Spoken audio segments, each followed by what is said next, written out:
Marketer of the day, number 440. Meditation, journaling, and gratitude. Tap into the 3 habits for high performance state of flow with enthusiastic Clay Green. Hey everyone, and thanks for listening. We're talking right now with Clay Green, and his website is enthusiasticclay.com, and he's going to tell us how to live that entrepreneurial lifestyle. He's going to tell us about his life lessons, what he learns. We're going to have a lot of fun. How are things, Mr. Clay? They're pretty awesome, Robert. Thank you for having me, man. Having fun. Cool. I mean, having fun's what it's all about. Having fun and making money and doing what you want, having that freedom. So I'm all about that. So what's on your mind lately? What's your kind of latest projects and things like that? What I'm working on right now is kind of growing my business from one-on-one, primarily focused, helping individuals to getting a bigger reach, I guess. I've always enjoyed connecting people, and I'm stepping more firmly into masterminds. I love masterminds, hooking up about, 6, maybe 10 people, getting those people together and focusing in on either one business model or one type of discussion. Let's put it that way, like weight loss, biohacking, or the big one lately is my Get It Done mastermind, to be honest with you. Awesome. And so as far as like your specialty and like what you help people do, is it getting it done? Is that kind of what you're all about? I have a couple different levels of working with people because, well, you know what? No, let me just say yes. But the trick is getting what done, right? Different people have different things they want to get done. For example, I love helping out newbies. And if we get to this part of the story, you'll find out how I've helped people that were new at things my whole life. But I also really, really love experienced, established entrepreneurs or business owners that realize that they're trying to make that transition, but they're just not getting it done. They don't know why. They can't understand why. And I've oftentimes got the little secret insight as to what's going on and what's actually stopping them. Awesome. Well, we're looking forward to some secret insights. So you say that people are stuck in a certain way from getting it done. So what does that look like exactly? How are people stuck? So let's start with an example of an experienced business owner. I had a client a while back that was not happy in his job. He owned a successful IT company where there were I think he had 15 employees, 20 employees, something like that, multi-million-dollar business. But he's working 6 days a week, and he's just constantly stressed out about payroll and keeping the customers happy and all that stuff. And he was in that rut. He was stuck, and he knew, and he had been investigating different online lifestyle type businesses, and he knew he wanted that type of business. Now, this guy also has a couple daughters, and one was an infant at the time when I was working with him. And he was really, really struggling with actually doing what needed to be done in order to build that lifestyle business and in order to sell his IT business and actually move forward in that process. So there's different levels of things that he was trying to get done, and he just wasn't making progress on them, and he felt stuck, isolated, constrained. And so we worked together, and I explained that little secret insight that I hope I get to share. And we developed habits and practices, base level habits and practices that are not surprising and not shocking. That's the bad news. I do have something that I think is very unique the way I explain it. But the bottom line is, when it comes down to the daily actions and habits, it doesn't matter if you're just starting out on this entrepreneurial journey or you're an experienced business owner, like my buddy. I'm going to drop his name, Nigel. It doesn't matter. The odds are you're not executing on those base level habits the way that you need to be. And those base level habits, the fundamentals, man, it's always about the fundamentals, right? Right. I agree. So Yeah. it sounds like, your friend Nigel here, it sounds like he had the money part of things figured out, but didn't quite have like the time and the stress part figured out, and maybe had to reconfigure a few things. Like he was kind of on the right track, or maybe made money in spite of himself, but then sort of had to rearrange some of the pieces on the chessboard so that he could have the money plus the lifestyle that he wanted. Is that on the right track? He's gone on now. He basically was thinking that it was going to take him 2 to 3 years to sell his business, and we had it sold in 6 months at a better deal than he could have imagined. Um, and his lifestyle business, his online membership, and he transitioned to helping people in that same market, but doing it in a different way because he loves that market. He loves those people. And so he transitioned very successfully and has an online membership site and online on the online kind of offerings, which is becoming so popular today. So reconfiguration is definitely what happened to his life. There's no question about that. Yeah. Well, great. And you mentioned that a lot of the things that you had him do to get to that point had to do with the simple stuff, the fundamentals. So, what kind of things are those? Well, can we talk about the newbies real quick? Yeah, whatever you So want. and we'll connect it. It will connect it because that's my story kind of. I struggled for 25 years to get a business built. And the whole time I would get down the path and I tried different things and I would try all that. I would bust my ass, Robert. I felt like I was like killing myself, right? And then, but I would never actually get it done. I would never close the deal. There would always be something blocking my way. And the reason is because like you go out and you take a class. I don't care. You go pick a Ty Lopez class. You go pick the foundation. You go pick anything. Coaching. You go pick any business model, and the first thing they're going to tell you is work on your mindset. And I thought that I had that down, right? Like you study the mindset stuff, and it tells you, know what you want, be focused, do everything you can to to give you these basic things. And it's like, yeah, I write this stuff down. I wrote down my purpose. I wrote down I should be killing it, right? So I'm done with the mindset stuff. But the reality is you're never done with the mindset stuff.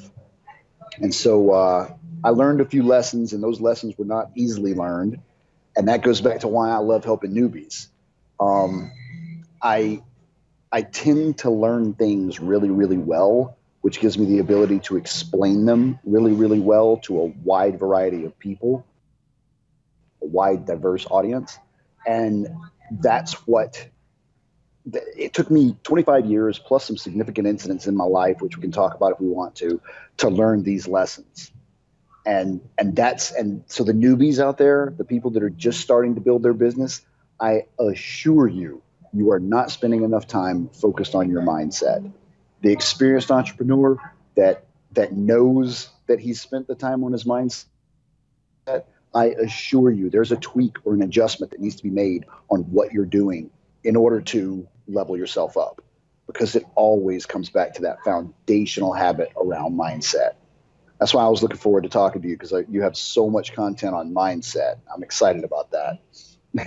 Awesome. Well, I'm excited to unpack the specific things about mindset that you think are important to you and to everyone else. And I agree completely that, and it seems like there's like a few years in there of maybe a false start where we all kind of jump into the mindset stuff, or like the Tony Robbins or the NLP or whoever we end up kind of hitching our horse to.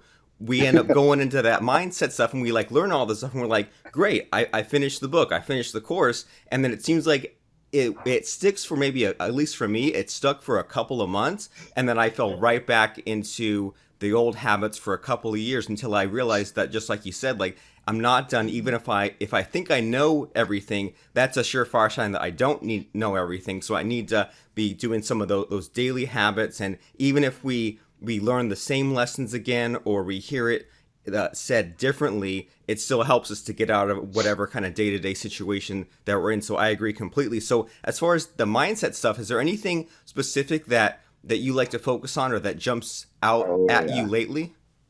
Yes. Not lately. Not lately. This is. I love your words, Robert. You're saying the magic words. First off, yes. Everybody that's listening, when you find something that works for you, someone to follow, do what Robert said. Find that. The way I say it, instead of hitch to that horse. I can't remember exactly how you said it. What did you say? You hitch up to that ride. I say Something find like that that. Who pony that works. knows? Find that pony and that works for you and ride it. Don't stop riding it. Hold that pony forever. To answer your question directly, Robert, the biggest that my giveaway, the thing that I give people is the three habits. There's three fundamental habits that you simply must do every day. These are like the ingrained, like I wake up. I'll tell you about the gratitude habit later if we get there, but it's like literally every day, all day long, you're thinking about these three habits: meditation, journaling, and gratitude. Those are very vague words right there. There are very specific practices, and you have to adjust those habits for you. There's an infinite number of ways to use a journal. There's an infinite number of ways to meditate. And there's an infinite number of ways to practice gratitude. The trick is making them work and growing them and making them work for you.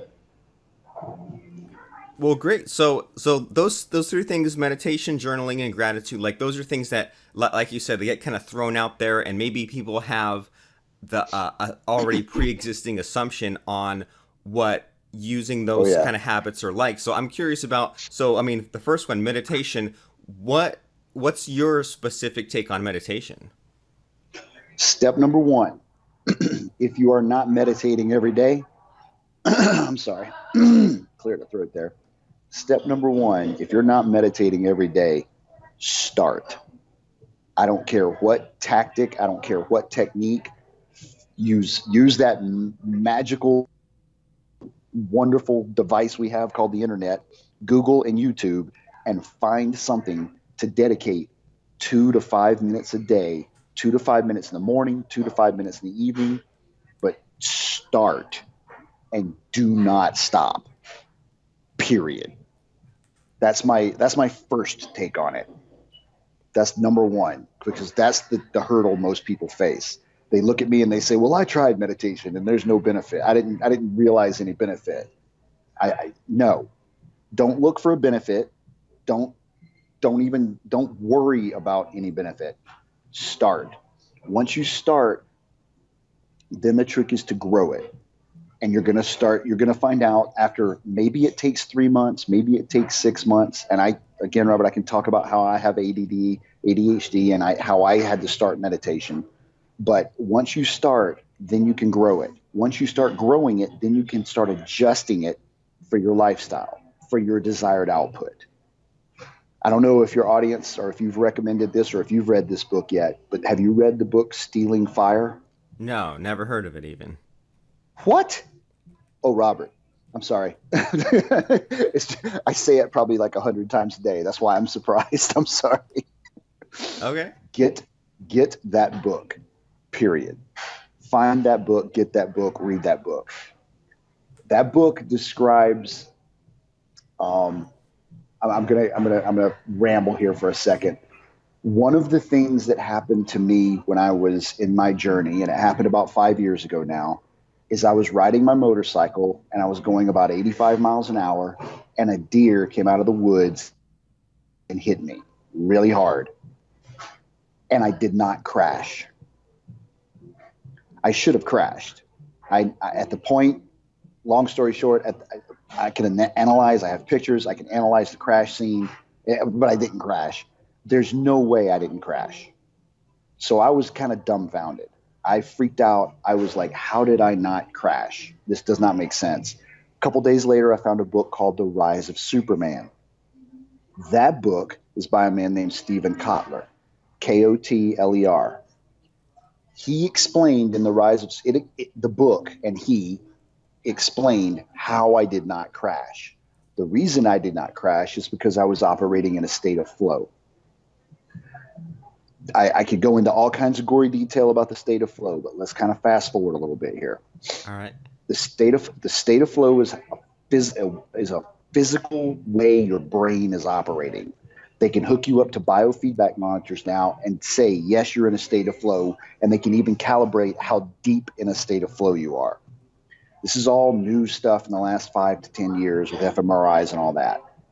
Or about 10 years, I should say. So then 5 years later, That book gave Stephen Kotler unprecedented access to not just Navy SEALs and not just Silicon Valley executives.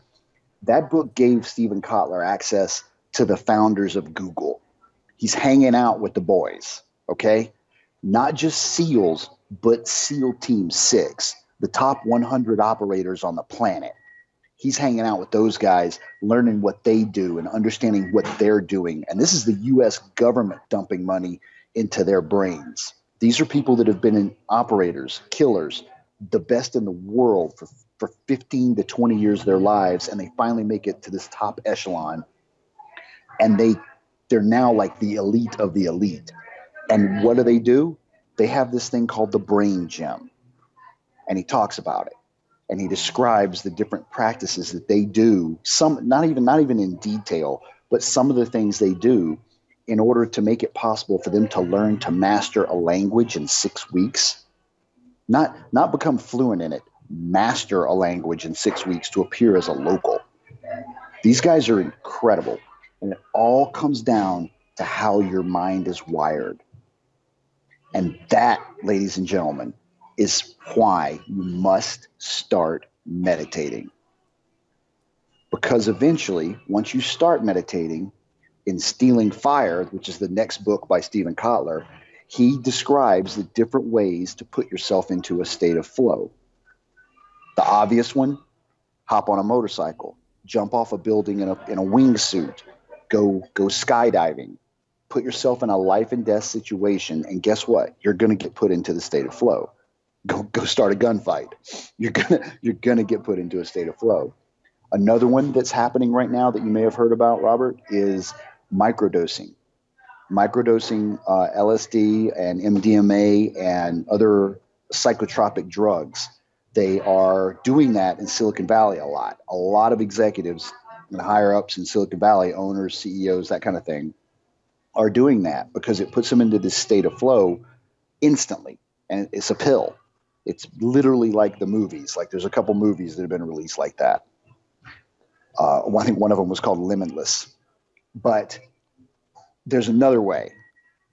And that way is you spend about 12 weeks developing and building a meditation practice so that you can control your thoughts, so that you can control what's going on in your brain, and you can literally put yourself into and take yourself out of a state of flow safely without doing unknown damage to your brain at your will, doing any task, anytime.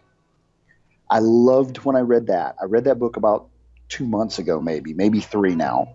And the summary in the book, it lays out what I just described. Oh, I'm sorry. There's one other way. Go to a rave or join a cult.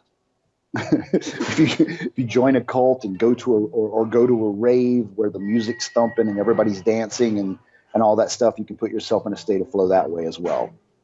But I've literally been doing that last thing or the next to last thing that I just described. I've been helping people, and it takes about 3 months to get them to the point from where they start meditating with a focused intent to the point where they can literally throw the switch and put themselves into a state of flow at any point. And that is the height of productivity. That is the height of getting stuff done right there. And that's why I've been doing it. That sounds amazing. And out of those 3 ways of getting there, your way sounds the safest. And I can definitely relate to being in a flow state. Like sometimes I'll get out and go for a walk for a couple of hours in the middle of the day just to kind of unwind and let the brain do its thing, and then gap out for an hour or two and then realize, oh yeah, I walked all that super long distance. Or I'll be working on a project and get super into it and then look at the clock and say, whoa, where'd the time go? Hours just passed and I got all this sort of stuff done. So getting in that flow state and being able to jump in and out of it sounds amazing. So is there a way you can lay out like just the overall plan, or is there a way you can explain it to us quickly on how to get there? Because this sounds freaking awesome. Well, so you just described several things. Before we go here, a key word. So I used to ride, I still do ride my motorcycle. And I used to teach new motorcycle riders how to ride. And I tried to teach them how to ride safely, but they didn't like that. They just wanted to know how to go faster. So I started teaching them how to go faster by teaching them how to ride safely. And what I discovered was there's this thing, man. There's this thing in our brain that stops us. And it's called I call it the oh shit switch. It's also called the survival mechanism. It's also called the medulla. And that's what's going to try and stop us. So I can give away, well, first off, to answer your question specifically, there is no one specific way to do it. Everybody's different. So I've never seen anyone take someone else's, and I call it a flow launch sequence. I've never seen someone take someone else's flow launch sequence and have it work for them. It's a very customized thing. Now, I lead groups of people now through this process, and they develop their own flow launch sequence. And it comes down to you have to build into your daily routine. And for most people, this is a morning launch sequence. You build this morning launch sequence that includes things like meditation, journaling, and guess what? Gratitude. And it also includes some other pieces that put you into the cycle or the stages of flow. And then you enter the state of flow. But Robert, you just described a couple things. So I just said two things here. One, there's the oh shit switch that's going to stop you. So I can tell you everything you need to know right now, but there's going to be this beast inside you that tries to stop you from actually implementing it. And I'm going to tell you how it's going to do it right now.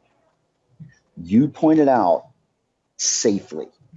You mentioned the word safely. I mentioned the word safely.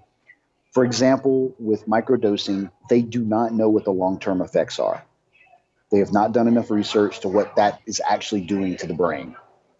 The other thing is, you talked about how one of the symptoms or one of the symptoms of being in the state of flow is you lose track of time. Well, if you lose gamers and programmers and people like us that work on the internet, we have a problem.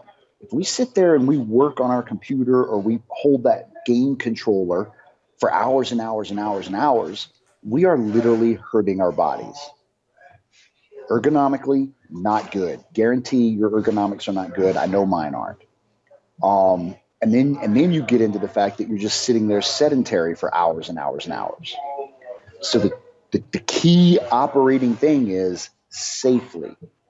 There's also coming out of the state of flow, because people get into the state of flow and they stay there. They stay there until 2, 3, 4 in the morning, and then they go to sleep. Family life, health, diet, exercise, all those things are vital in staying healthy and keeping a healthy lifestyle. So you can't just learn how to turn on the state of flow, turn it on, and then crash. Well, you can, but it's just not healthy. So, but the loop here's the infinite loop part, is the fact that this switch inside your head, this switch is going to either cause you to avoid learning the tactics that I'm going to share because it's not safe, or it's going to encourage you to learn them, and it's going to get you into the state of flow, and it's going to keep you there until you crash. And then you're not going to like it, and it's not going to be productive overall. So this switch is going to never stop working to stop you. It's never going to stop working to keep you safe. And that is the superpower. Mastering that switch, that's the superpower that I'm trying to unlock when I help people learn how to meditate. So is what I'm hearing, it's more important than the state of flow. and is what I'm hearing from you here is that switch, or being in control of when we're in the flow state or not, is important to do it in those short bursts, so that way it's not like a fire hose going off. That way it doesn't become too big of a beast and control us. So is that about right? Like, we want to just use it when we need it, and we don't want it to be this thing that just gets out of control. So the state of flow has 4 stages, and you actually described 3 of them a few minutes ago when you talked about the walk. One stage is called struggle. So you're working on something, you're studying for a test, you're playing a game and you're not completing that level. You're trying to solve a programming problem or a marketing problem, and you're not getting action and you're not getting done, but you're focused on that problem. Then you release. You described it as going for a walk. There's a lot of different things. There's a whole bunch of things that you can do to quote unquote release, but there's this point where you stop focusing on the problem and you take your brain and you focus on something else that does require a little bit of your attention, enough of your attention that you can't focus on the problem consciously. And then you enter this state of flow. All of a sudden, a brilliant spark hits you and you are inspired and you go to work. Some people do that in the shower. A very common thing to do is a certain and again, people develop their own certain meditation type techniques, but in the shower is a place that happens often. People jump out of the shower, they dry themselves off, and they go to work, and they're in a state of flow. So there's 3 of the stages: struggle, release, the state of flow, or in his latest book, Stephen Kotler calls it ecstasis. And I like that word because it's more general than just performance. It ties in the feelings as well. Ecstasis. Then the 4th stage, the important stage, is recovery. So recovery means you're coming out of the state of flow. You cannot stay in a state of flow 24/7. You can't, because your body is burning energy. You have to fuel, you have to rest, and your brain has to recover. It's running differently. It's running at a lot of people think it's running at a higher frequency. It's actually running at a lower frequency, but it still has to have this recovery time. The problem is, crap, you're going to get depressed. You're going to be sad. You're going to feel crappy compared to when you were in a state of flow. And it's such a dramatic shift. What we're talking about right here is the after party after a concert, that the rock stars, they try to keep that good feeling alive to the point where they're doing cocaine and they're doing all these bad things to their body. They're risking their health sexually. They're doing all the bad stuff to keep that feeling alive. And then they crash. And then you get suicides. You get people. I lightly covered it a few minutes ago about people jumping off buildings with a wingsuit on. But there are stories that people die almost every day chasing the state of flow. These extreme athletes that are out there doing base jumping and doing all these crazy sports and stuff, and they're risking their lives to keep feeling that state of flow when they don't have to. They could just learn how to meditate and tap into it. So there's a lot here, and the short burst sessions that you described, yes. You have to take breaks. You have to do exercises to keep your ergonomics straight, your neck, your eyes. There's all kinds of specific things that you can do to keep yourself from hurting yourself while you're in a state of flow.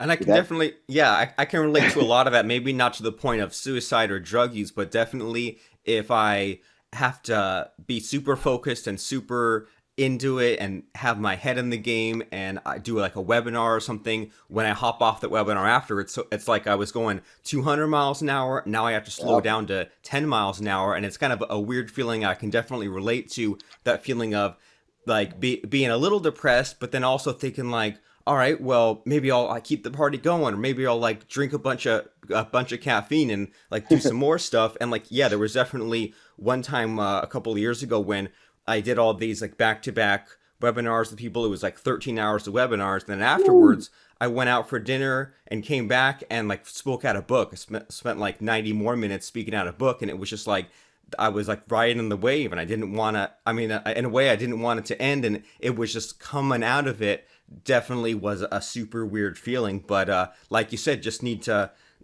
get more into the meditation. And so I'm starting to get what you were saying here, where you said that a lot of the things that people need to know and people need to do aren't really secrets. They're things that we've heard about, like take breaks, take care of your body, slow down, change the channel every once in a while in your brain, all those kinds of things. I'm starting to get it that there are these things that maybe we've heard over and over again, but people haven't been putting them into use the right way, or maybe just paying lip service to those things, or maybe dabbling a little bit, but not making it a part of their daily habits. So this is good stuff. This is, yeah, about 4 or 5 years ago, I got associated with someone, and I want to warn you, if you Google this name, hide your wallet. This man is a master at selling things, and the reason he's a master at selling things um, is because you're gonna get at least 10 times the value out of any dollar you spend with him. So if you think and you want to purchase something from him, go for it. You're gonna get your values worth. But he is really good at getting you to buy stuff, and then just you're a customer for life. And I'm one of them. His name is Brendan Bouchard, and it's Burchard, and it's Brendan with an O, Brendon. And he recently released a book called High Performance Habits. I've worked with him now for about 4 or 5 years, and I'm one of his high performance coaches. And that's basically one of the things I can say I do is I help people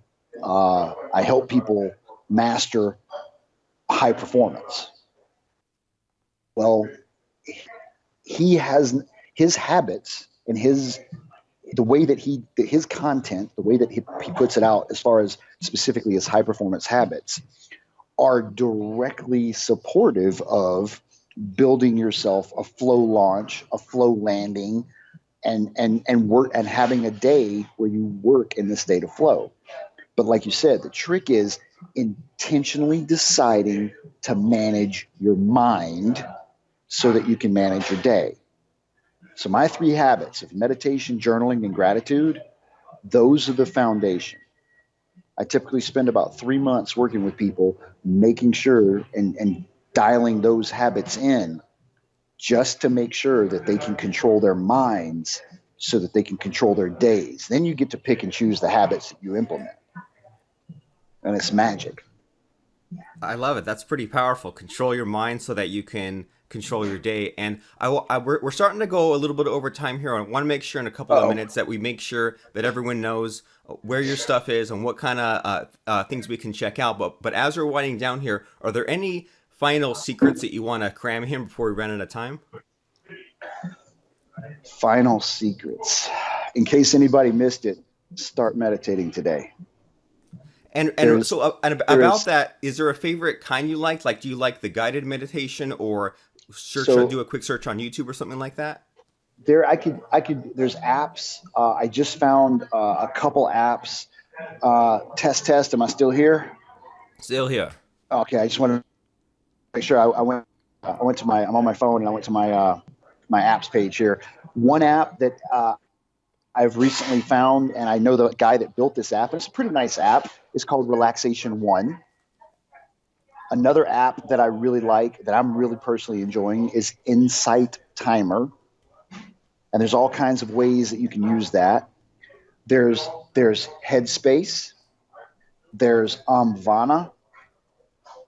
There's YouTube guided meditations. Now, real quick, to let everyone know, when I started meditating, it was proven to me, when I tested something and I saw the difference, and I said, okay, this is going to be a lifelong habit, and I'm going to build it. Once I decided to do that, I struggled to meditate. I struggled. And the way that I was able to finally figure out how to actually meditate, I'm literally, and I still do this to this day. This morning I did it. I use a guided meditation, and it can be anything. If you search for abundance guided meditation or mindfulness guided meditation on YouTube, you will find plenty. I would use a guided meditation, be it an app or YouTube. I would have a mat down on the floor, and I would be doing a stretching routine. Nothing technical, nothing specific, just stretching my body out. And I would have to be focused on my breathing. So at the time, my ADHD brain and my sugar-induced brain, sugar-soaked brain, was so scattered that I would maybe be able to focus on my breath for 2 breaths before my mind would try to jump. And when it would jump and I would start worrying about my girlfriend, or I'd start worrying about the mortgage or whatever, or my business or whatever, then I would say, no, stop. I want to focus on the guided meditation. And so I would listen to the guided meditation. There would be an affirmation coming over. And I would listen to that, and I would breathe in and I would think about those words. And then my brain would jump to something else. And I would say, okay, wait, no, I want to focus on this stretch. And I would focus on that muscle that was stretching a little bit. And then I would do that for a breath, maybe two. And then my brain would interrupt me again. So the point is, don't be discouraged. Start and build a meditation habit. If I could have another half hour, I could tell the story about the deer. I could tell so many stories about how vital and how important it is that you start meditating. That is my biggest number one thing. And as far as resources go, real quick to plug my stuff, if you go look at enthusiasticplay.com, all the signups there, everything that's there is about the 3 habits. Download the 3 habits, get the PDF, get the videos, and start meditating. There's a list of resources people can get there. Fantastic. And if they want to get the details on the story with the deer and things like that, is there an easy way for people to find those things on your website? You know what? There's not right now. Not on my website. I do have, how about this? If somebody wants that, go sign up on my stuff, hit reply to one of those emails, say, tell me the deer story, and me or one of my people will get a link to you where I do have podcast interviews where I tell the deer story. And I have several videos of myself doing that. There is, once you're involved with my stuff, if you're interested and you like what you're hearing and you're resonating to what I'm saying with the 25-year struggle to get it done, and you're ready to get it done, and you're tired of playing and you're ready to go, then get involved. Get involved with the Get It Done 101 class or the Get It Done Mastermind. And my first lesson, my first most important lesson that I teach people is think, do not react. And in that lesson is the deer story. And it explains all the different ways that I did not react. If I would have reacted at any point during the incident with the deer, I would be dead. I would not be here. Or I would have definitely more injuries than I do. And all that. Yeah, it would have been bad. Geez, well, scary stuff, and I think that all of us listening can agree that it's easy to get stuck in the problems that are surrounding you in the present, and a lot of times, if we think back to like even like a particular crisis, 5, 10, 15 years ago, we might think back to a problem that back then seemed huge, but then hindsight's 2020. Now looking back at it, you can say, oh yeah, the solution to that was simple, or not acting was simple. But then when we're stuck in the moment, it's really easy to do what you're saying there, to just suddenly react and whatever situation that is, right? Act emotionally, or act out of spite, or shoot yourself in the foot, or whatever. And in the same way, I think that a lot of us have been in some kind of an accident of some kind or another, and maybe hopefully for most of us nothing too major, but definitely I think we can relate to like that whole thing of like such and such was in an accident and they seized up and it was way worse, or they were in an accident and it happened so fast that they ended up okay. So that, as you're kind of explaining the deer story or past struggles and mistakes and things like that, it's always like reacting is usually the wrong thing to do, right? I've got a really good example that everybody can relate to that happened just last week. Perfect. What is it? I was at an event and a friend came up to me and he said, Clay, I need you right now. And he took me outside and there was a couple standing there. And the lady was in tears and the guy was ready to this was a very big man. It kind of intimidated me. I'm not a big guy. This guy was big. And it kind of intimidated me. It startled me when I saw him. I was like, whoa, this is a big dude. And he was like shaking. He was so upset. And they were upset and they were fighting and they were arguing about stuff. And if you haven't ever been in a discussion with a loved one about the dishes, about the underwear on the floor, about the checkbook, and there's a discussion happening. And then all of a sudden, you're calling each other names or you're yelling. This reaction that I'm talking about is so subtle, Robert. I wish we were on video so I could show you how subtle it is. But literally, it is so subtle, yet it stops us all, that reaction, and it keeps us in that fight. In 30 to 45 minutes, I was able to talk to these two people, and I was able to explain what was happening inside their brains so that they would stop reacting. Now, I don't even know what they were fighting about. It didn't solve the problem. The problem's still there, but they're not upset. They're not angry at each other. They're not afraid to pick up the phone and call a client. They're not afraid to take the action that's going to make the difference in their business anymore. They're aware that they're reacting to that fear, and they take the appropriate actions and overcome it in that moment and move forward. Please, please, please, if you're hearing my voice and you are not meditating, start meditating.